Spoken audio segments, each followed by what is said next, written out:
Assalamualaikum, salam Malaysia Madani. Pagi ni cukup ceria. Nampaknya dah kita penghujung Ramadan. Saya Nur Saliha Azmi. Nak cakap hari raya, belum tahu lagi raya belum ya? Tahu lagi, tapi sebenarnya juga lah. Berlalulah sudah. Terus nak berlalu Ramadan kan pagi ni. Mood raya. Sebab pagi-pagi saya pergi ke studio pagi ni kan.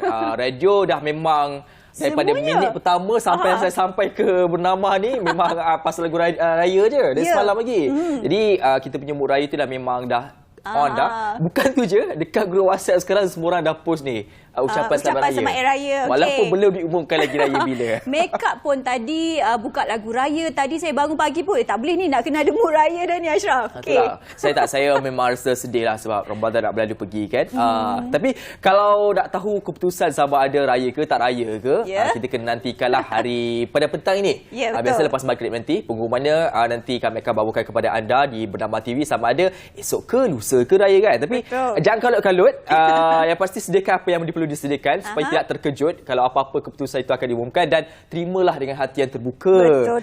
Kerana kita ada pihak autoriti yang akan mengumumkan bilakah perayaan Hari Raya Aidilfitri akan diumumkan. Jom kita saksikan apa yang berlaku dalam berita ini. Ya betul, dan kita tahu seperti biasa kami suka untuk nak kongsikan bersama dengan anda pelbagai perkembangan semasa di portal bernama.com, dan yang pastinya pagi ini kita nak mulakan sesuatu yang berkaitan tentang jerebu dan keadaan persekitaran kita di Kuala Lumpur. Saya baru-baru ni pergi overseas, baru balik landed, terus nampak hazy di kawasan Kuala Lumpur ni, jadi dah tahu dah kita sekarang dalam keadaan yang bersiap siaga untuk keadaan yang berjerebu ini. Jadi pastinya anda diingatkan untuk menggunakan pelitup muka, payung dan juga topi untuk mengelakkan kesan langsung jerebu yang berlaku. Pastinya kalau cuaca-cuaca seperti ini, kita tahulah ya, tekak mula rasa gatal dan badan juga kalau anda exposekan terlalu lama juga boleh itchy ataupun gatal-gatal juga. Jadi teruskan menjaga diri anda dalam situasi yang memerlukan anda jaga kesihatan yang lebih baik dalam keadaan seperti ini. Jadi dinasihatkan orang ramai menggunakan sekali lagi pelitup muka, payung dan topi bila nak keluar daripada rumah. Kalau boleh tu kurangkanlah masa anda untuk berada di luar supaya kita nak jaga kesihatan. Menjelangnya musim Hari Raya Aidilfitri ini, kita tak naklah bila raya nanti tak sihat pula ya. Okey. Itu adalah antara nasihatlah yang diberikan oleh Menteri Kesihatan kita. Ini berpunca sebenarnya dalam bertanya kenapa ada jerebu balik selepas 2-3 tahun kita tak berjerebu. Buncanya disebabkan kerana aktiviti perindustrian dalam konteks peladangan telah pun kembali memuncak di kawasan-kawasan tertentu, khususnya di, kalau kita tahulah, kawasan peladangan di Malaysia, di Indonesia, khususnya di Indonesia semakin rancak kembali, dan antara faktor-faktor penyumbang, dan kita akan ada satu titik tolak bagi memastikan supaya ia dapat diredakan. Baik, itu berkaitan tentang isu cuaca dan juga kesihatan alam sekitar kita. Ini berkaitan tentang operasi yang akan dijalankan menjelang Aidilfitri. Operasi lagi. Jangan main-main, jangan rasa seronok sangat nak bawa kereta laju-laju ataupun nak mengambil kesempatan merempit di hari raya. Jangan sekali-kali, kerana pihak JPJ meningkatkan aktiviti operasi menjelang Aidilfitri. Beberapa tempat khususnya seperti di Pulau Pinang ini banyak tindakan diambil bagi memastikan supaya operasi-operasi bagi menyaring ataupun memerhati dan menyemak kenderaan-kenderaan di atas jalan raya yang tak ikut speknya, yang memandu secara melulunya. Ni semua jaga-jaga, jangan sekali-kali dilakukan tindakan tersebut. Khususnya ni satu lagi, peringatan jugalah masa hari raya tu, kita faham nak beraya kan, khususnya mereka membawa motor ni kan. Kalau boleh tu elakkanlah membawa motor dalam keadaan berbahaya dan sengaja nak rem-rem lebih-lebih sangat. Kita faham kan setengah tempat tu memang ada macam tradisi, dia macam nak bagi hint kan, baraan orang panggil, dia ada di Johor kita silap saya. Tetapi kalau boleh kurangkanlah sikit sound baraan tu kan. Bukan tak nak meriah, tetapi kadang-kadang rumah orang tu ada anak kecil yang tengah tidur ke kan. Jadi ini antara perkara yang perlu diambil beratkan, dan dalam masa sama juga operasi PDRM juga sedang giat dijalankan bermula daripada 18 hari bulan hari itu sehingga ke hari raya nanti. Dan walau apapun, pastikan kenderaan anda, cukai jalan kena ada, kena ada juga insurans. Insurans jalan kena ada juga. Jangan bawa kenderaan secara melulu di atas jalan raya. Itu berkaitan tentang operasi JPJ menjelang Aidilfitri. Dan tambahannya juga, orang kata apa, satu lagi suka nak kita sentiasa ingatkan kepada anda, walaupun kita nak balik hari raya di kampung ini, pastinya ikut juga semua peraturan lalu lintas supaya kita selamatlah sampai ke kampung. Mak, ayah, nenek, abah semua dah tunggu ni. Jadi berhati-hati di jalan raya. Kita nak berpindah untuk satu lagi berkenaan tentang 3 juta kenderaan dijangka membanjiri Pulau Pinang. Ni kampung saya sendiri ni. Jadi nak balik sekarang tak boleh balik lagi. Kita balik esoknya untuk berhari raya. ya. Jadi di Pulau Pinang kabarnya polis Pulau Pinang sendiri menjangkakan lebih 3 juta kenderaan akan membanjiri negeri ini dalam musim perayaan Aidilfitri yang akan tiba esok ataupun lusa lah, tak tahu lagi ya bilanya. Jadi Ketua Polis Pulau Pinang Datuk Muhammad Suhaili Muhammad Zee berkata sangatlah diharapkan supaya semua pengguna jalan raya sentiasa berhati-hati dan bersabar bagi mengelakkan sebarang kemalangan. Di Pulau Pinang itu kita tahu nak masuk tu kena melalui lalu lintas di orang kata apa jam di jambatan. Jambatan Pulau Pinang. Jadi kat situ pun akan ada jam juga. Pastinya kena berhati-hati di sana juga. Bersabar. Apa yang bersabar. Sebab bila tak bersabar tu kita main masuk lorong daripada satu lorong jadi 10 lorong. Semua orang nak meredah kan. Akhirnya nanti lagi bertambah-tambahlah kesesakan lalu lintas dan kita harapkan agar tidak akan diambil ataupun tidak akan bersabar di bulan puasa. Kalau bulan puasa boleh bersabar, bawa ke Syawal. InsyaAllah. Sabaran bulan Ramadan bawa ke bulan Syawal dan pastinya kita nak bergembira berhari raya, kena berhati-hati orang kata apa rancang perjalanan anda supaya selamat berhari raya bersama yang tersayang. Cakap pasal tersayang? Saya sayang. Selepas ini pula kita nak berkasih sayang bersama dengan cuaca kita dan bersama dengan Vinsla yang akan membawakan dari break berita. Selepas tu kita bercakap soal isu kenderaan keselamatan nanti. Jom kita saksikan dahulu. Silakan.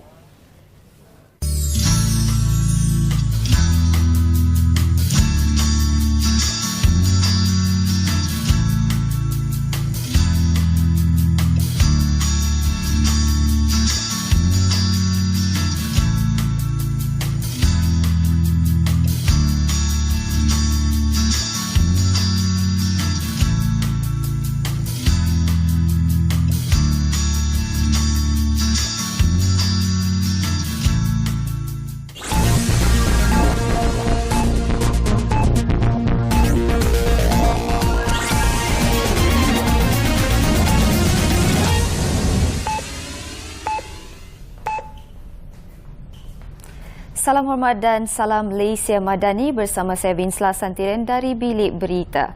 Malaysia mendakwa tuntutan kumpulan Sulu Agar Award sebanyak 14.9 bilion dolar Amerika Syarikat terhadap Malaysia yang dikatakan diperoleh melalui proses timbang tara pada Februari 2022 diiktiraf dan dikuatkuasa adalah terbatal serta tidak sah.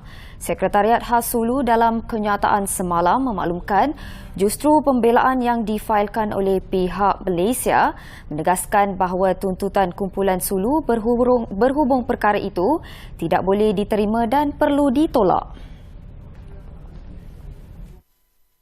Katanya Mahkamah Rayuan di The Hague telah mendengar permohonan kumpulan Sulu di Belanda dan hujah kedua-dua pihak dalam prosiding yang berlangsung pada 17 April lepas. Menurut kenyataan itu, Malaysia kekal dengan pendirian bahawa tiada persetujuan telah dicapai yang boleh menyediakan sebarang asas bagi mana-mana proses timbang tara yang dikatakan itu. Sekretariat itu juga menyebut Malaysia komited dalam melindungi kedaulatannya dan menegakkan proses timbang tara di peringkat antarabangsa serta berhasrat untuk mendedahkan percubaan kotor kumpulan Sulu bagi menguatkuasakan award palsu yang terbatal dan tidak sah itu.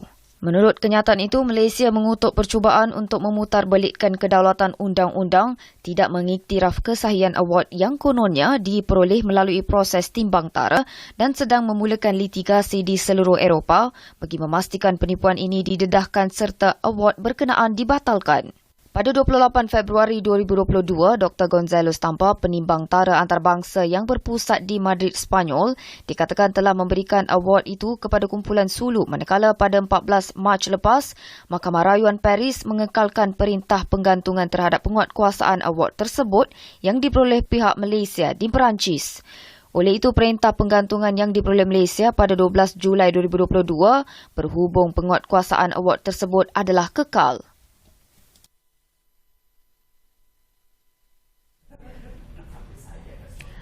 Baik, Perdana Menteri mahu semua rakyat dan pemimpin bekerjasama dalam membersihkan negara daripada masalah lampau terutama rasuah. Tegasnya, umat Islam dan rakyat di negara ini tidak mungkin dapat mengangkat Malaysia menjadi negara medani sekiranya tidak sanggup membuat perubahan di semua peringkat dari atas sampai ke bawah. Sebab itu kalau dalam tindakan yang tegas dan keras, saya mula di atas. Kerana rosaknya sistem dan negara dari pimpinan di atas.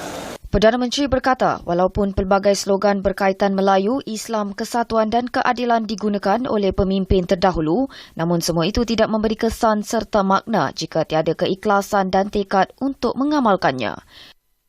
Kita amanahkan pimpinan. Pimpinan silih berganti. Bapa Perdana Menteri dah dalam beberapa tahun ni. Doa bagi saya lama sikit.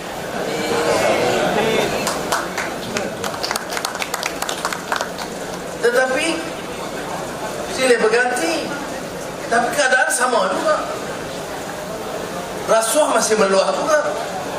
Justru beliau berharap agar umat Islam di Malaysia mengubah persepsi ini, sesiapa yang menjadi pemimpin wajib memberi kerjasama dan bertanggungjawab membersihkan negara daripada kekusutan lampau.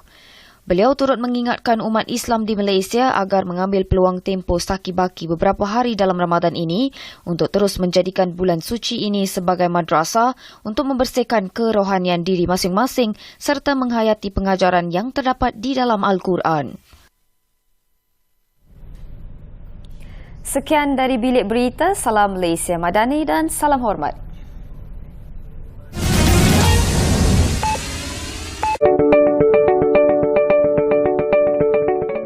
Saya telah minta Peguam Negara kaji semula cadangan awal supaya ada mekanisme untuk semua badan penguatkuasaan. Ya. Kalau ada pertuduhan khas terhadap pegawai SPRM atau immigration atau custom atau polis, maka ada badan bebas ya, dalam bentuk sama ada Suruhanjaya, saya belum pasti, tapi sudah ada arahan kepada Jabatan Peguam Negara untuk mengemukakan cadangan supaya badan-badan penguasaan ini tidak menyiasat sendiri, tetapi ada satu badan lain yang bebas yang akan menyiasat. Perkara ini saya rasa tidak begitu suka kerana ada cadangan awal. Cuma saya nak tekankan di sini, bila timbul isu IPCMC itu, yang dipertikaikan oleh pihak polis ialah mengapa dituduh khusus kepada mereka, pada permasalahan itu harus melibatkan semua agensi penguatkuasaan.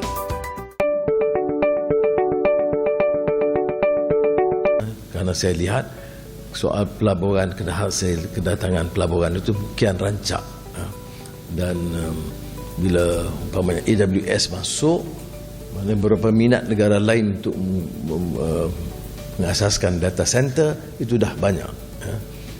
Termasuk negara China, daripada Singapura dan beberapa negara lain. Kalau hanya kita tunggu pelaburan, kita tak siapkan jentera kemahiran, pekerjaan, infrastruktur, itu akan jadi masalah. Bila mereka masuk, keperluan-keperluan prasarana kian bertambah. Dan maknanya walaupun kita baru luluskan belanjawan minggu lalu, ya, kita harus mula melihat kerana keadaan berubah dengan begitu pesat. Jadi semua agensi harus membantu melihat perkara ini. Ya. Kita ada 12 agensi termasuk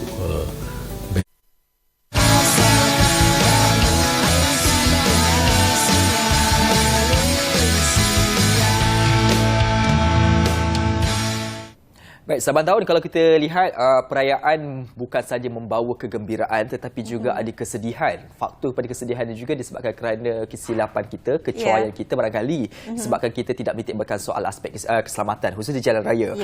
Walaupun macam trafik tu dia memanglah slow sikit kan, tetapi disebabkan slow dan tak sabar itu juga boleh menyebabkan keadaan yang mengganggu keselamatan di jalan raya. Dan malahan bukan itu saja, kadang-kadang ni jenis yang macam tahun lepas terkejut, apa lagi macam tak sempatlah nak check kereta, brake tak check dengan betul, minyak hitamnya tak tukar kan, merah balik kampung, semuanya tak check. Semuanya tak check. Dan bila kita last minute juga buat persiapan dan tak fikirkan tentang kata persiapan untuk bergerak di jalan raya, pastinya kita dah nak cepat je balik ke kampung dan tidak menitik beratkan seperti Ashraf katakan dari segi orang kata apa keselamatan di jalan raya. Jadi hari ini kita nak membawakan kepada anda satu topik yang cukup relevan, dan dengan itu di studio kita nak ucapkan selamat datang kepada Encik Teknologis, Dr. Muhammad Marizuan Abdul Manan, Pengarah Pusat Penyelidikan Kejuruteraan Keselamatan Jalan Raya dan Persekitaran daripada MIROS. Assalamualaikum, selamat datang. Waalaikumsalam. Cuti raya lagi Belum.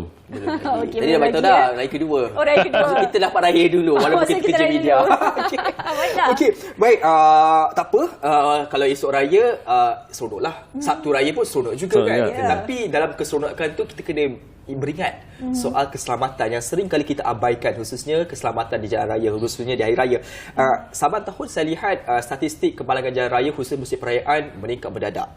Kadar kematian juga boleh tahan kalau diikutkan antara faktor utama sebabkan isu keselamatan yang tidak dititik beratkan dan juga kecoyan. Dalam faktor ini, pertama sekali saya melihat apakah faktor-faktor awal yang menyebabkan menjadi penyumbang kepada isu keselamatan di jalan raya ini? Kalau ikut faktor tu, dia ada berfasa. Kalau dalam misalnya kalau masa kita nak beraya jauh ni, dia ada 3 fasa. Fasa pertama sebelum perjalanan. Fasa kedua masa perjalanan. Dan ketiga tu selepas perjalanan. So tiga-tiga tu ada faktor-faktor dia. Contoh satu faktor pertama, fasa pertama tu, kita tak sedap sedia kereta kita. Mental kita tak ready. Kereta kita tak senggara betul-betul.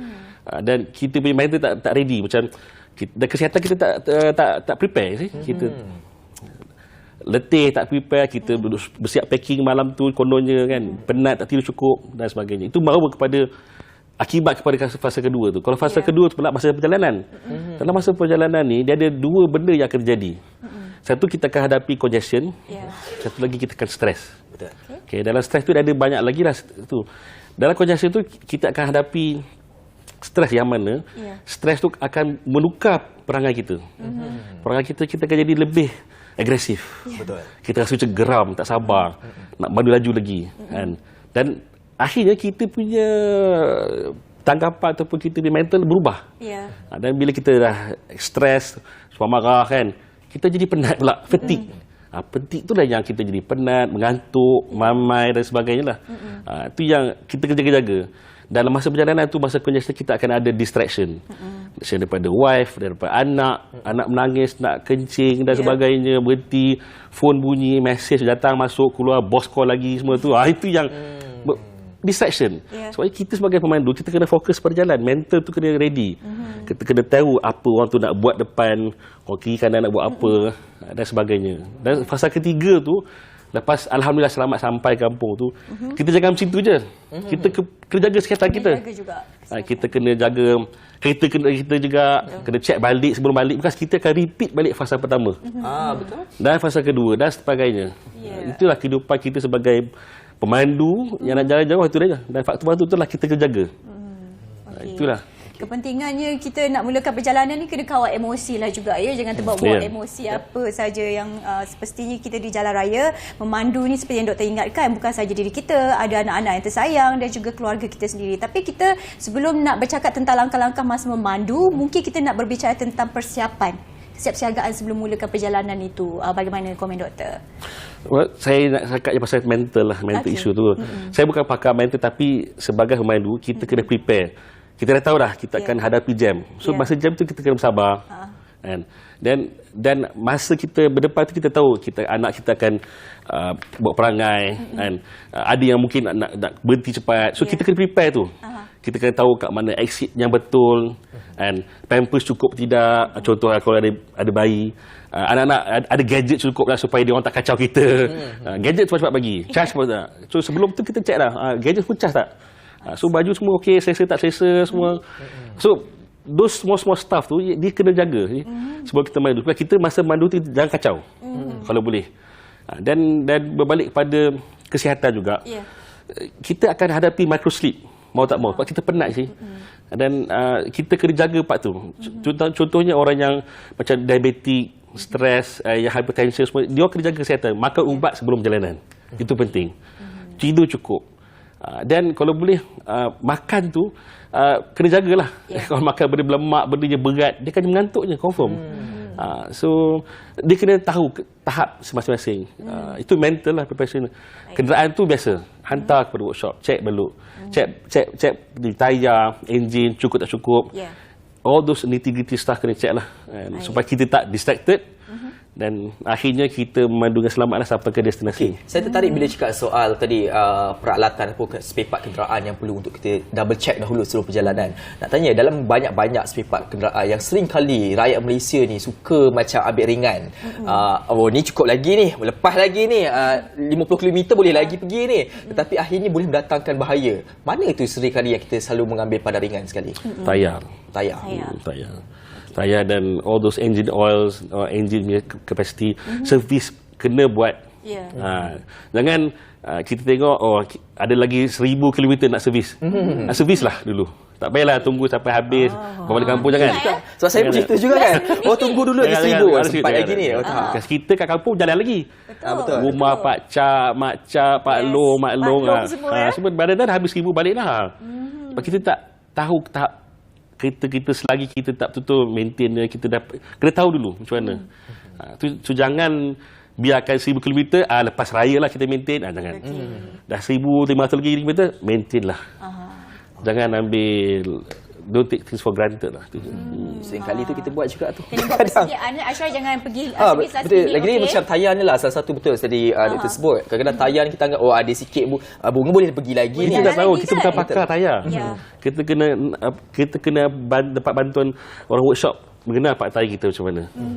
Jadi pastinya kenderaan yang kita nak bawa ni kena servis lebih dahulu, lebih awal lah ya. Okey doktor, ini berkaitan tentang kes pula yang berlaku. Kita tahu di musim-musim perayaan ni pastinya kita dah tahu numbernya akan mencanak naik. Dan disebabnya mungkin di antara sebabnya adalah kecuaian daripada pemandu sendiri itu mungkin. Jadi mungkin apa langkah-langkah yang boleh kita sarankan kepada rakyat Malaysia ni untuk semasa perjalanan itu sendiri? Okey. Sebelum saya nak cakap sebelum saya sentuh part tu, saya nak bagi satu misconception lah. Okey. Sebenarnya masa perayaan ni kita kata banyak kemalangan berlaku. Memang betul. Tapi kemalangan maut tak setinggi hari biasa. Sebab kalau tengok data polisi sendiri, kami terkejut mengatakan kalau sepurata setiap tahun, purata sehari, kita akan mati lebih kurang, bukan kata kita akan mati, auzubillah lah. Kes maut. Kes maut. Saya dalam 17-18 orang mati. Tapi bila sehari perayaan, dia turun sikit kematian. Tapi kemalangan banyak. So menunjukkan orang tak buat laju lah. Antara faktor dia lah. Itu kita punya misconception. Tapi bagus ada polis, JPJ mengadakan ops ni. Teruskan. Itu memang bagus, yang bagus. Maksud bagi itu adalah satu langkah bagi kita mencegah kematian. Tapi kemalangan tetap berlaku. Okey, saya tertarik dengan fakta ini kerana saya rasa faktanya juga isu-isu kematian pula berlaku banyak di kampung-kampung melibatkan kenderaan bermotor. Kerana faktor mungkin remaja yang membawanya dengan tak tengok kiri kanan kan, dan kenderaan banyak kiri-kiri tu kan, main sergah saja. Okay, dalam konteks ini macam mana kita nak setiap kita nak mengedukate lah kan pemandu-pemandu, khususnya pemandu motor yang punya risiko lebih tinggi supaya berada keadaan berhati-hati. Sebab kalau waktu raya ni dah tak ada dah helmet tu. Kan? Tiba tak belakang je. Sebab alasan ni bukan kat bandar, tak ada polis. Kedua kan, bukan kat bandar. Jalan kampung je kan. Dah beranggapan bahawa jalan kampung ni dah biasa. Hari biasa kan biasa tak baik kenderaan. Tiba-tiba hari raya ni double triple pula kenderaan dengan kereta dan sebagainya. Dalam konteks macam kita nak educate sikit lah dalam konteks ini. Well, sebenarnya education itu dah diberikan. Dia dah tahu dah. Tapi disebabkan masa hari perayaan tu kita leka. Leka di jalan dan di rumah masa kita nak keluar semua tu. So masa di kampung ni kita kenderaan tak banyak. Hari biasa dah lengang, tak ada apa. So bila hari perayaan ramai orang balik kampung, kenderaan tu dah banyak. So ni yang katakan exposure tu tinggi. So bila exposure tu tinggi, orang yang kampung akan bawa seperti biasa. Tiba-tiba kereta banyak, dia terkejut, dia akan ada banyak interaksi. Interaksi tu yang akan meningkatkan lagi risiko kemalangan. So nak educate tu, bagi yang orang kampung atau orang masuk bandar, kita kena hati-hati sama-sama. Betul. Keluar jalan persimpangan, sebab kebanyakan kemalangan ni berlaku, bukan kemalangan, naas berlaku di simpang-simpang kecil di kampung-kampung ni. Betul. Lu kalau masuk tanpa tengok. So pesan pada anak, kata nak suruh dia ambil Milo ke, berawal runcit ke, pesan dia pakai helmet ke, kan? Beli ais. Beli ais tu penting. Keluar tu pakai helmet, tengok kiri kanan. Keluar pasti masuk. Jangan nak melulu. Bagi kita lalu dulu, beralah. Betul. Pesan kepada Allah ni. Beralah. Ni disebut alhamdulillah. Susah nak dapat ni. Susah nak dapat ni perkataan beralah ni. Lagi-lagi kita musim perayaan ni kan. Betul. Baik, kita nak teruskan perbincangan selepas ni berkaitan tentang apa lagi yang perlu dilakukan khususnya bagi memastikan supaya kita bersifat cermat dan mempunyai sikap beralah tadi tu. Menarik tadi perkataan beralah tu. Sebenarnya selepas ni dalam Apa Khabar Malaysia.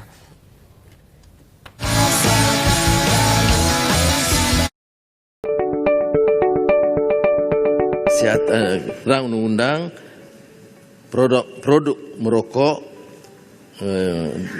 yang diperkenalkan tahun ini itu mendapatkan banyak reaksi negatif daripada ahli parlimen.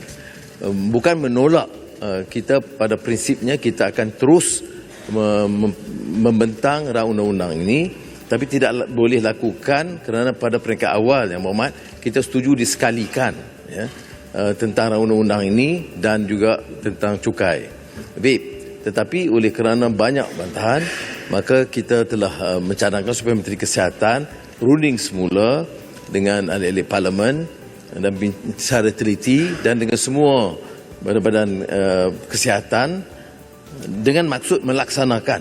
Maknanya bukan untuk melengahkan, untuk melaksanakan pada tahun ini juga insya-Allah. Pakej perpaduan internet mudah alih prabayar ataupun dalam bahasa Inggerisnya pakej perpaduan for mobile prepaid internet yang akan dapat dinikmati oleh sama ada golongan B40 ataupun golongan veteran, golongan warga emas, golongan OKU dan anak muda berusia 12 ke 30 tahun. Dia adalah pakej sebanyak RM30 untuk 180 hari ataupun RM5 sebulan. Sebelum ni harga dia lebih kurang RM10 sebulan, tapi telah berjaya dikurangkan ke RM5 sebulan bawah pakej ini. Dan dari segi kelajuan, kalau sebelum ni hadnya adalah 1 Mbps, tapi sekarang dengan pakej perpaduan dia telah naik ke 3 Mbps. Maksudnya lebih murah tapi lebih laju.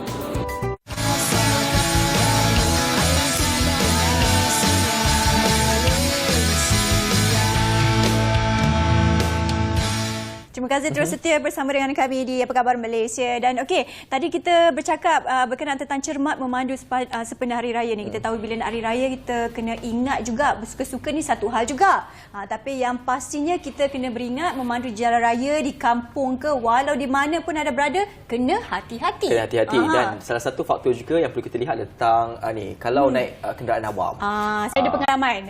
Ni naik bas lah kan. Kadang-kadang kita risau juga naik bas ni. Walaupun jalan tu agak kita cakap trafik agak banyak, dia kan slow betul. Cuma bila sampai dia dah dapat trafik lancar tu, time tu dia libas kan. Cut dia. Tekan. Jadi tekan. Dan yang lebih risaukan, walaupun dalam keadaan trafik perlahan, tindakan setengah pemandu bas yang suka bermain telefon. Ya. Ini yang memang kita tahu dia agak slow, perlahan, tetapi tetap juga ada risikonya. Dalam konteks ini, tindakan yang mungkin boleh diambil pertama oleh penumpang di dalam bas tersebut. Kedua, bagi pemandu bas sendiri, mereka perlu faham tentang tugas mereka adalah memandu. Tak kira lah sama ada trafik itu laju ke tak laju ke, tetap juga fokus kepada pemanduan. Memang, kalau kita sebagai penumpang bas tu nampak driver tu main telefon, cepat-cepat tegur dia. Marah dia kalau boleh. Cakap, tuan, jangan main telefon. Bahaya. Dia nak marah balik tak apalah. Tapi kita kena beringat dia. Sebab kalau dia main telefon, memang dia akan distracted. Dia akan tak fokus pada jalan. Dan sebagai pemandu tu, fikirkanlah orang belakang. Kalau berjadi, dia bertanggungjawab. Syarikat tu bertanggungjawab. Syarikat tu yang tanggung ganti rugi. Dan yelah, malulah kan. Dia kesamaan dia banyak. Alhamdulillah. So kalau boleh, bagilah phone tu kat co-pilot dia. Co-pilot pun janganlah tidur selalu panjang. Bercakap pasal co-pilot ni kan, kita travel dengan family kan, kalau boleh janganlah bagi co-pilot tidur. Co-pilot ni tugas dia memantau kita. Dia kena rehat. Yalah, dia tidur pun boleh juga, tapi janganlah lama sepanjang jalan dia tidur kan. Sebab dia kena bantu pilot tu memandu. Kan? Itu je lah pasal co-pilot dia. Dan satu penumpang bas tu, before you naik bas tu, prepare.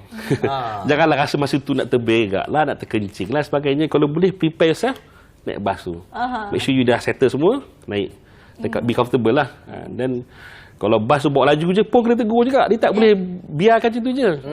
Kena tengok juga kan. Tengok phone punya speed limiter tu.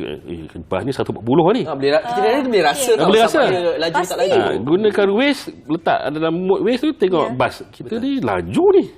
Apa kita tegur? Bang, jangan laju sangat bang, boleh tak? Cakap macam tu. Dan dia pun kadang-kadang tak beringat. Dia mungkin leka juga. Itulah sebab kadang-kadang kita ni penumpang pun ada satu habit juga. Habit nak cepat sampai juga. Betul. Itu yang macam redo je. Lagi laju. Betul. Dan satu lagi habit bila kalau kita naik bas malam ni nak tidur je kerjanya. Yang penting buka mata celik-celik je nak sampai. Betul. Jadi kita ada tanggungjawab juga bila kita menaiki bas ataupun pulang ke kampung, travel ke kampung menggunakan kenderaan awam. Ini bercakap tentang kenderaan awam. Tapi saya perhatikan sekarang ni doktor juga ya, seperti pemandu e-hailing dan sebagainya juga.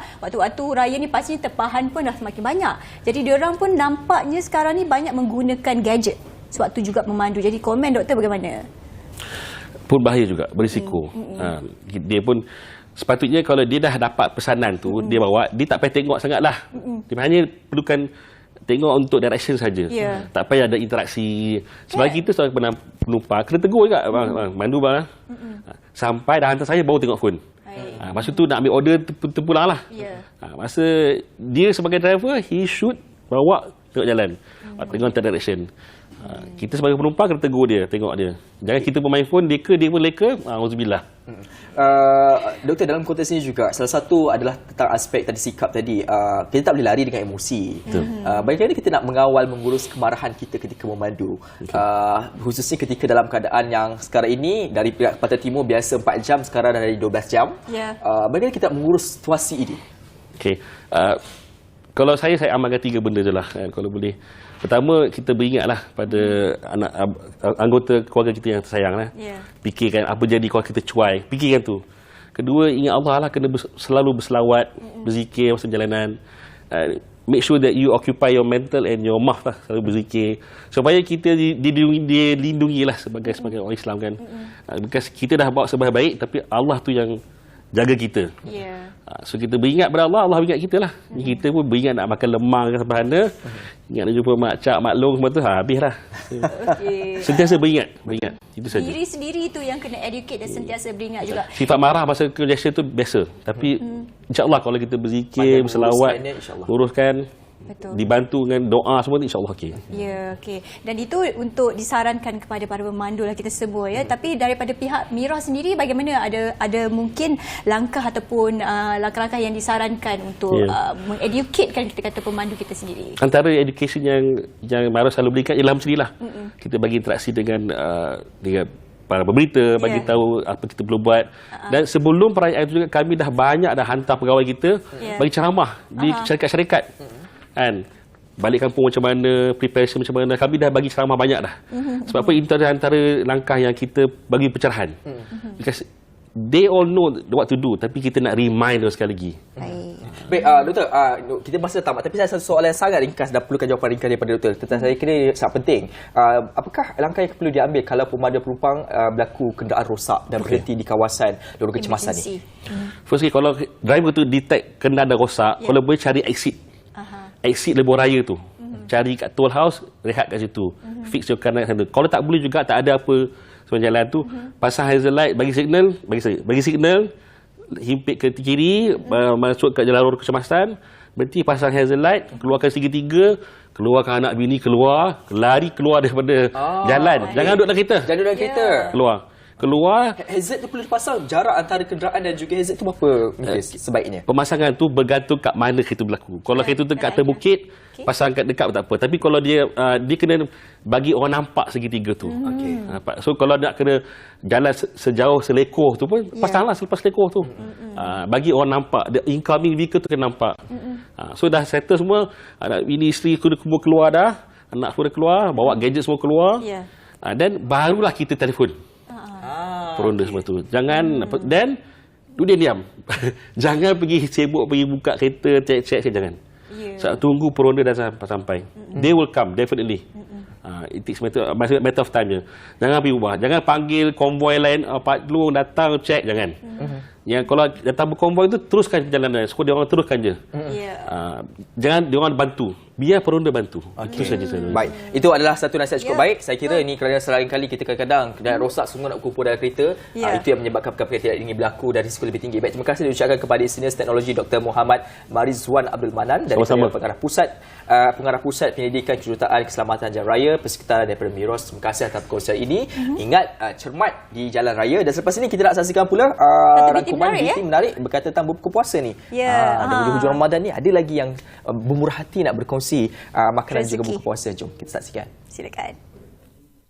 Baru-baru ini, kru Apa Khabar Malaysia telah dijemput menghadiri majlis berbuka puasa bersama anak-anak Ma'had Tahfiz Al-Quran Misbahul Falah bertempat di Taman Keramat Kuala Lumpur. Ma'had Tahfiz ini menempatkan lebih kurang 90 orang pelajar yang terdiri daripada pelajar sekolah rendah dan pelajar tahfiz sepenuh masa. Sekarang ni kita berada di Ma'had Tahfiz Al-Quran Misbahul Falah. Dan Alhamdulillah setiap tahun kita mengadakan program iftar jama'i antara gabungan 3 tahfiz. Ada Ma'had Tahfiz Al-Quran Misbahul Falah Rendah, ada juga Ma'had Tahfiz Al-Quran Misbahul Falah Menengah dan juga kita ada cawangan kita Ma'had Tahfiz An-Nisa. Majlis dimulai dengan upacara simbolik menggunting rambut anak-anak tahfiz yang ditaja oleh penjamin barbershop dan pomade. Alhamdulillah, kali ini kali yang kedua. Kali yang pertama kita buat di Masjid Setiak Alam. Di Masjid Setiak Alam pada tahun lepas bulan 8. Kita buat masa tu awal Muharram. Sempena awal Muharram kita mengadakan program potong rambut secara percuma kepada khalayak ramai selepas solat Jumaat. Alhamdulillah tahun ni kita buat pada bulan Ramadan. Kita menyambut budak-budak anak tahfiz. Selesai upacara tersebut, tetamu yang hadir dipersembahkan dengan nyanyian qasidah yang diketuai oleh Ustaz Muhammad Suhairi Muhammad Dahan. Menurut Ustaz Muhammad Suhairi yang juga merupakan pengasas Ma'had Tahfiz, program seumpama ini telah diadakan setiap tahun bersama rakan penaja. Okey, yang masuk belajar di Ma'had Tahfiz Al-Quran Misbahul Falah ni dan juga Ma'had Tahfiz An-Nisa, kita ada beberapa peringkat lah. Anak-anak yang ada golongan asnaf ada, anak yatim ada, tapi tak ramai lah anak yatim tu. Dan ada juga di kalangan golongan asnaf ni tak mampu dan kita juga tanggung, dan juga ada yang mampu. Dia ada totally 3 tahap lah. Alhamdulillah. Memandang Syawal menjelang tiba, anak-anak Ma'had Tahfiz menerima sumbangan duit raya daripada yang berbahagia Datuk Hajah Rozana, Datuk Haji Rahmat, Ketua Pegawai Eksekutif Yayasan Ihsan Rakyat dan juga merangkap pengasas #Infak Ihsan.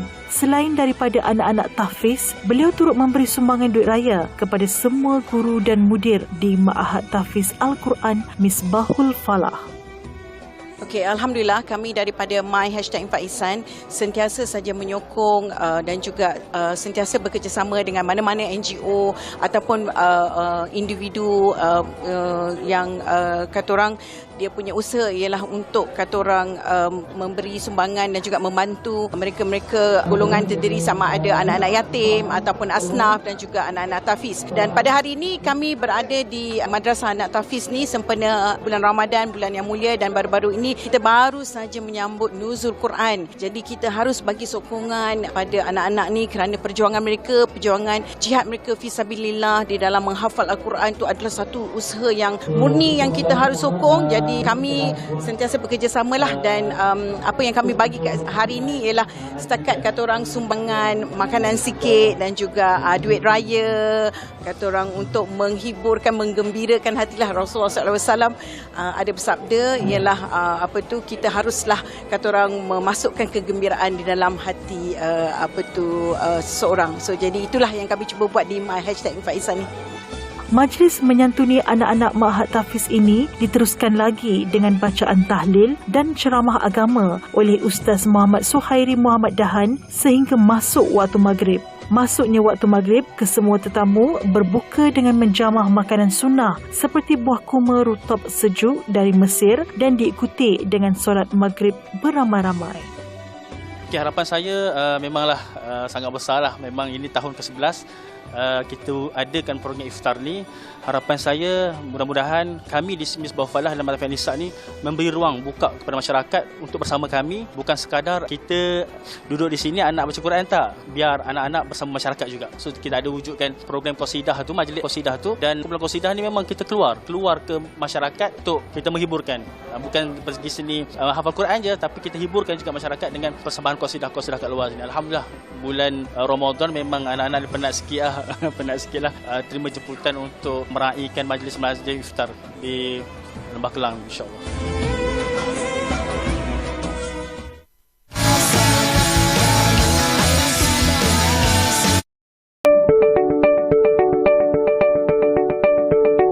Kuala Lumpur terkenal dengan mercu tanda, bangunan tertinggi, Twin Tower, semua orang kagum tengok. Saya kata, saya sebagai Perdana Menteri, saya tak mahu lagi nak bangga dengan mercu tanda. Tapi saya nak bangga dengan taman-taman yang indah di Kuala Lumpur. Saya nak bangga dengan gerai-gerai, warung, restoran kecil bagi rakyat berniaga dengan kawasan yang cantik dan bersih. Itu peranan saya. Sebab itu bila saya jadi Perdana Menteri, saya kata lagi ekonomi ini tak pulih, lagi orang miskin itu masih banyak, lagi ada masyarakat yang makan pun tak cukup, belanja harian tak cukup, saya tak sampai hati, saya tak sanggup ambil gaji sebagai Perdana Menteri. Walaupun gaji allowance ahli parlimen saya ambil, kita nak makan susah, tapi allowance sebagai gaji sebagai Perdana Menteri saya tak ambil.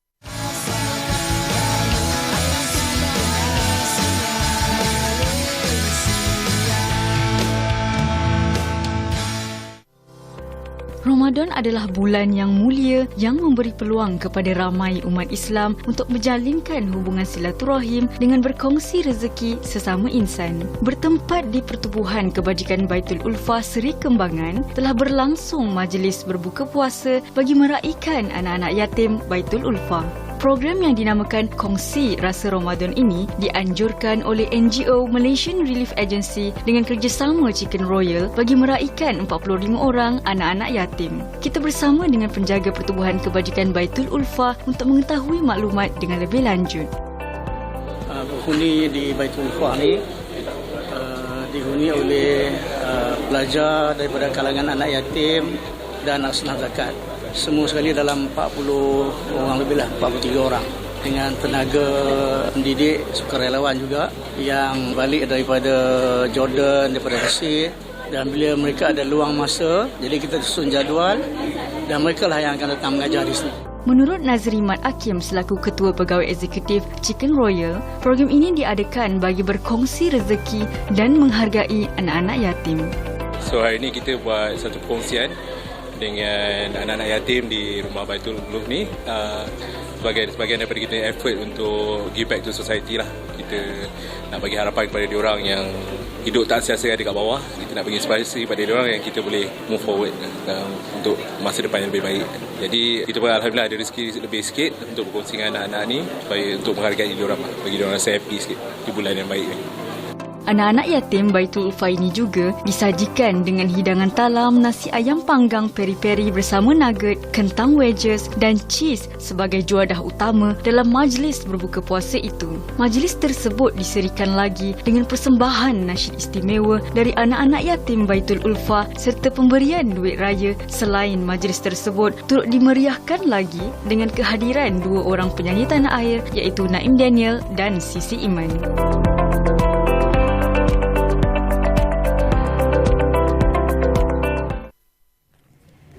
Baik, itu kita katakan perkongsian rezeki di waktu bulan Ramadan ini kan pasti memberi keceriaan. Tadi kita nampak comel-comel je anak-anak yatim di Baitul Ulfah tu ya. Ashraf Moga memberikan kegembiraan kepada mereka. Baik di hari raya. Itu dia lagu raya. Aku kepada si dia. Siapa tu?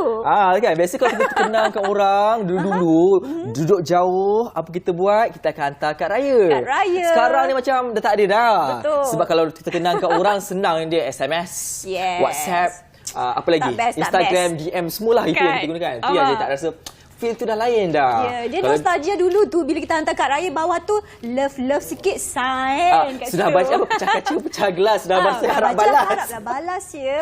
Okey, ini yang menariknya untuk kita bincang hari ini, untuk kita sama-sama kongsikan berkaitan tentang nostalgia kad raya yang sekarang ini macam dah susah sangat nak jumpa. Dapat pun tak dapat dah sekarang rasanya. Tapi masih ada lagi sebenarnya ya. Hari ini kita ada siapa di studio? Bersama kita hari ini di studio iaitu Encik Hasrin Haji Ismail dari Unih Raja Pensilvania, ataupun lebih mesra dipanggil sebagai Unih. Betul. Okey. Selamat datang. Nama panel ya. Selamat datang. Terima kasih bersama kami. Ya. Saya seronok juga nampak dari atas meja kita penuh kad raya. Macam seolah-olah ni semua saya punya. Kan? Okey, sebelum nak bercakap tentang kad raya ni kan, nostalgia kad raya, nak tanya tentang Unih ni. Ni macam mana nama Unih ni sebenarnya, apa maksudnya? Okey, sebenarnya ada cerita dia. Saya melukis sejak sekolah rendah. Tahun 80-an lagi. Sekarang umur dah 50 lebih. Ini dia. Baik. Jadi nama-nama yang agak sukar untuk tak sama dengan orang lain. Nama saya Hasrin, letak nama Arin. Ada kartunis lain lebih kurang sama. Letak nama Arena, ada kumpulan rock dulu, Arena. Kemudian letak nama aku, search buat album aku. Jadi saya letak fikir-fikir unik dan aneh, unik dan aneh, gabungkan UNEH. Jadi unik. Jadi bila kita search dekat internet dan sebagainya, tak sama lah, tak ada. Sampai sekarang dah 20 tahun lebih kurang. Jadi tak ada yang sama lah. Tapi kalau kita search dekat internet, ada universiti di Brazil ada nama UNEH. Universiti Brazil, UNEH. Kemudian kalau di Bandung, di Indonesia ada Mak UNEH, biasa nama perempuan. Namanya. Jadi saya pun letaklah hingga sekarang alhamdulillah dikenali sebagai Unih. Itu saya letakkan tu sebagai Raja Pensilvania pula diberikan oleh satu surat khabar Berita Harian. Saya terpilih ikon Berita Harian tahun 2008. Jadi saya letak kat situ namanya Fairuz Zaidan. Dia yang letakkan nama Unih Raja Pensilvania. Jadi sejak tu saya gunakan tu sebagai pengenalan lah. Jadi saya ucapkan terima kasih pada pihak bernama yang menjemput saya pada hari ini lah. Pastinya rugi kalau kita tak jemput, sebab ada perkara yang unik sama dengan Unih tadi tu. Unik dan aneh itu kan. Okey, menariknya kerana beliau ini telah pun menghasilkan karya-karya yang dibuat sendiri. Dia bukan cetak, tak ada cetak dekat komputer ada print, tidak. Ini memang lukis guna tangan sendiri. Satu persatu. Okey, nak cakap tentang idea kad raya ini yang masih lagi dibuat sehingga ke tahun 2023. Mengapa masih lagi meneruskan legasi ini? Baik, saya cerita dulu. Ketika tahun 88 ketika saya sekolah menengah di Tiantan 5, kemudian Tiantan 6, lebih kurang 88, 89, 90. Saya berada di kampung di Bukit Gambir, Tangkak. Dulu daerah Muar, sekarang daerah Tangkak. Jadi saya letakkan meja bersama dengan sahabat saya bernama Suhaimi lah. Tapi orang kampung biasanya panggil nama lain kan. Nama Suhaimi Noneng. Saya lain pula gitu. Jadi saya duduk kat situ, kita buat kad raya. Ketika itu tak ada orang lain buat waktu tu, saja suka. Tetapi kami taklah serius sangat, hanya sekadar untuk mengisi masa. Kemudian ketika saya melanjutkan pelajaran, kemudian saya bekerja, buat untuk kawan-kawan, tapi tak adalah buat secara untuk komersial dan sebagainya. Jadi saya terus buat tetapi tak serius sangat. Cuma saja-saja suka-suka dengan kawan-kawan sekerja ataupun kawan-kawan rapat di kampung, adalah dibayar sekian-sekian. Kemudian bila saya berhenti kerja, jadi pelukis lah sepenuh masa, lebih pada pembelajaran lah saya buat. Jadi saya pun terfikir, kalau saya buat ni, saya open pada semua, kenapa tahu? Sebab saya lihat sebenarnya untuk pengetahuan tuan-tuan dan kawan-kawan semua sini, sebenarnya ramai yang masih lagi menggunakan kad raya ni, tetapi mungkin tak terbuka sebagaimana yang dululah. Sebab sekarang dah zaman berubah. Semua dalam online, maya dan sebagainya kan.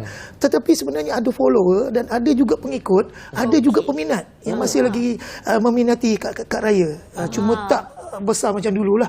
Tak terbuka macam dulu, terlalu banyak. Dulu kita berebut tau. Collection tu dah kena ada yang kartunis, ada yang suka gambar kucing, haiwan, ada yang pemandangan masjid, betul kad raya tu kan. Dihias itu belum lagi yang boleh ada 3D-nya pula.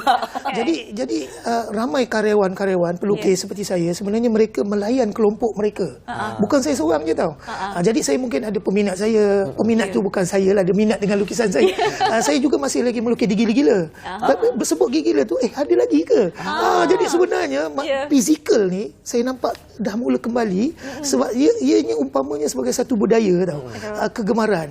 Bila orang kata sekarang ni pada online contoh, orang lebih suka pada maya, tetapi mungkin mengambil masa bagaimana dia punya untuk berterusan tu minatnya, jadi orang akan kembali juga. Betul. Kepuasan tu disampaikan. Ya, dia macam kuih raya kan, kuih-kuih tradisional.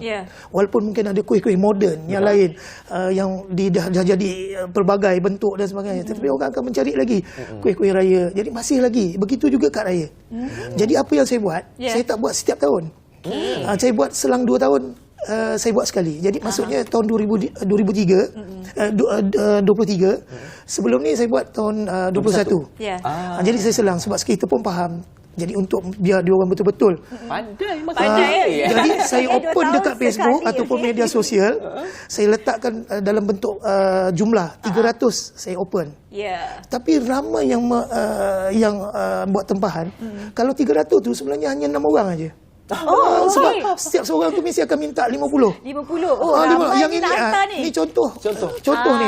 Ni 20 lah ni contoh. Ni. Jadi dalam ni ada pelbagai. Jadi apa yang saya buat ada syarat tertentu lah. Sebab saya seorang, saya melukis satu persatu. Jadi saya buat hitam putih. Tajuk hanya Selamat Hari Raya. Tak boleh kawan-kawan tak boleh memilih design. Saya akan buat pelbagai bentuk yang kawan-kawan nampaklah sekarang. Tetapi sesuai lah dengan tema Hari Raya. Jadi saya open pada semua. Jadi yang ada di Singapura, Brunei, Sabah, Sarawak dan seluruh Semenanjung. Jadi itu. Jadi ini asalnya sebenarnya daripada minat sendiri. Tetapi kita faham kalau tengok kat sini sebenarnya tak boleh kaya raya pun. Tetapi kita sebagai kepuasan, sebagai kita melayan kawan-kawan kita dan juga peminat-peminat hari raya tu. Jadi kita pun buat sampai sekarang lah kita buat. Okey, tadi disebut dia dibuat sendiri. Jadi saya nak tanya untuk tahun 2023 berapa banyak kad raya dah buat? Okey, saya sebenarnya hadkan pada 1,300. Saya letakkan dalam, saya ada satu sistem saya lah. Saya letakkan ni expose lagi dia orang lah. Jadi saya ada dia punya catatan ni lah. Kalau bukti untuk ini nak maksudnya dah siap tu, nampak kan? Di seluruh negara lah. Ni semua yang menempah lah. Semua catatan manual orang kata. Ya. Old school. Saya namakan kad raya saya pun kad raya old school, ori, comel, satu dalam dunia.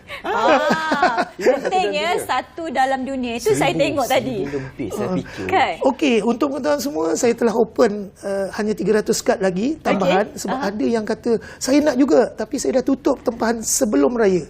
Yang siap sebelum raya. Sekarang ni kalau nak juga, saya ada sediakan hanya 300 keping. Yang ni siap selepas raya. Sempat lagi, boleh lagi. Rayakan sebulan. Betul. Jadi yang saya pegang ni sebenarnya adalah untuk mereka yang selepas raya sebenarnya. Jadi yang dah siap tu telah sampai ke pemilik. Ya, dah sampai dah. Itu yang saya tunjukkan. Ini bukti pos laju saya. Catatan tu ya. Jadi ini untuk 1,300 pemilik lah. Keping kad.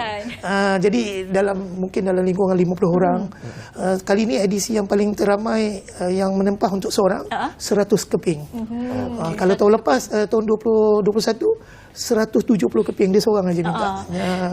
Dan memang betul bila kita tengok kad raya ni macam nostalgia tengok majalah gila-gila tu. Dan kita nak tahu juga bila tengok design dan gambar-gambar macam ni berapa lama ambil untuk melukisnya tu. Ramai nak tahu juga. Ada dua kemungkinan. Satu orang melihat simple aja. Mungkin mudah melukis. Satu orang melihat, satu lagi yang melihat pandangannya mereka kata ini sukar ni. Tak pandai kita buat. Okey, jadi ada dua kemungkinan gitu. Tapi untuk tanya diri saya, sebenarnya saya tak dapat buat terlalu banyak satu hari sebab kita buat, awak nampak saya lebih mementingkan kesempurnaan lah pada saya. Saya kalau kiranya line tu tak betul, saya akan buang terus. Macam tu. Jadi saya hanya buat yang betul-betul pada saya puas hati, dengan harapan mereka yang memiliki kad ni juga akan puas hati. Jadi sehari saya boleh dapat buat dalam 50 Okey. Keping saja. 50 keping. Jadi maksudnya kalau 1000 keping tu berapa hari ambil masa tu. Ya, Itu kalau cantik 50 keping masuk hari tu tak ada apa-apa masalah. Saya akan buat macam mana? 10 keping saya akan rehat, tengok Facebook ke, tengok TV ke, melayan keluarga. Tak semestinya kita duduk kat situ. Tapi ada masa kita boleh dapat lah. Ada masa kita dapat dalam 20 keping terus berterusan lah. Ada masa kita perlukan masa. Ada masa kadang kita ikut mood. Ya, mood ilham tu nak sampai juga kan. Idea tu. Dia yang penting sekali kita berjanji untuk kita sampai, kita postkan cukup pada waktu. Sebab kawan-kawan kita akan postkan juga pada kawan-kawan. Dia pun perlukan masa. Jadi itu je. Ya, untuk diri kita, kita pastikan mungkin kita banyak berehat pada hari ini, tetapi kita pastikan mengikut jadual. Betul. Jadi kita harapannya tu yang kalau awak tengok jari saya dah kematu ni. Saya dah up dekat Facebook. Saya kata jari kematu masuk live pagi ni. Jadi ramai yang kata wah pengorbanan dan sebagainya. Tak, betul. Bukan mudah nak melakukan hasil seperti ini dan ia merupakan hasil karya daripada tangan sendiri. Untuk bercakap tentang menghargai kan, biasa bukan mudah nak buat sebab dia ni adalah handmade, bukannya you nak cetak terus pop keluar kan. Jadi nak tahulah sikit kan harganya adakah ia terlalu mahal. Baik tak, dia sebenarnya begini, ramai yang kata awak buat macam ni harga kan, boleh ke mendatangkan pendapatan? Okey, sekadar untuk mencari duit poket lah, tak ada masalah. Saya buat ni sekeping RM2 siap dengan sampul. Jadi RM2 siap sampul? Ya, RM2. Kalau saya biar cetak lagi mahal. Tetapi dia ada minima, kena belilah amount dia dalam 10 keping. Jadi bermaksud nilai RM20 plus dengan duit pos laju jadi RM30. Itu bayaran minima. Jadi kita bergantung pada jumlah. Macam walaupun RM20 tetap yalah berbeza kerana ini dia buat sendiri. Betul, dia lukis macam sendiri. sepatutnya kalau saya dah extra bayar lah. Baik, saya sebenarnya telah disediakan oleh soalan oleh pihak produser. Soalan tu dia kata macam mana nak mengimbau, kenapa? Tujuan dia, kenapa? Okey, saya mewakili karyawan seni di luar sana yang berkemampuan berdasarkan pada latar belakang mereka masing-masing. Ada yang batik, ada yang saya melukis warna kartun. Mereka sebenarnya bukan buat untuk ni sekadar untuk bukan untuk komersial sebenarnya semata-mata sanjungan dan sebagainya, tetapi sebenarnya untuk kita mengimarahkan hari raya kita. Sebab saya tampak feedback respon daripada kawan-kawan bila mereka dapat generasi baru terutamanya, mereka gembira sebab mereka tak pernah dapat macam ni. Saya pun excited bila tengok tu, comel sangat. Jadi untuk menjawab soalan bagaimana, kenapa niat saya, satu kita nak melihat respon kawan-kawan. Itu sebagai satu penawar dan juga ganjaran terbesar. Bukan wang ringgit. Okey, yang keduanya, jadi untuk mengelak untuk bagaimana untuk kita teruskan tradisi ini. Jadi saya cuba buat sebagai satu yang unik lah. Kena dengan nama saya lah kononnya. Unik dan aneh kan. Unik. Jadi saya buat supaya mereka menghargai. Kalau mereka dapat pun ini satu daun dunia tau.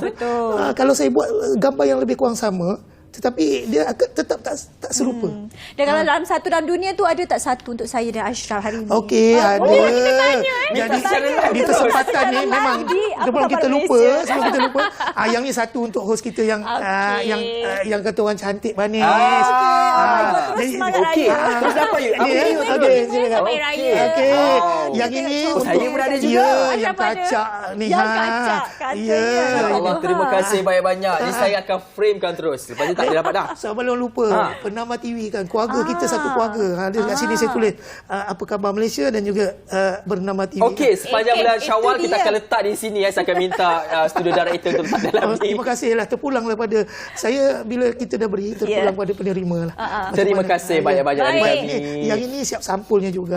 Okey. Saya tulis apa khabar. Apa khabar Malaysia. Terima kasih. Ini adalah penghargaan kepada kami atas perkongsian cukup baik dan saya berdoakan agar teruskan lagi dan akan dipermudahkan, akan mendapat sambutan juga sanjungan daripada masyarakat secara khususnya. Terima kasih banyak-banyak kepada Unih iaitu Encik Hasrin Haji Ismail atas perkongsian ini. Kita doakan agar lepas lagi lebih berjaya, insya-Allah. Kita dapat kad yang comel hari ini sebelum hari raya. Sebelum hari raya saya bawa balik nak framekan lepas ni. Baik, terima kasih. Kita sudah pun berhujung rancangan dah nak raya dah ini. Esok saya tak bersiaran dah. Sampai raya saya cuti. Saya ucap dulu selamat hari raya lah kepada semua. Berhati-hati jalan raya. Semoga selamat sampai dan berbahagia di hari raya ini. Betul, saya Nur Salih Azmi, jaga diri dan semoga bergembira di Aidilfitri bersama keluarga. Assalamualaikum.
Apakah perlu, saudara, buat bantahan atau demonstrasi?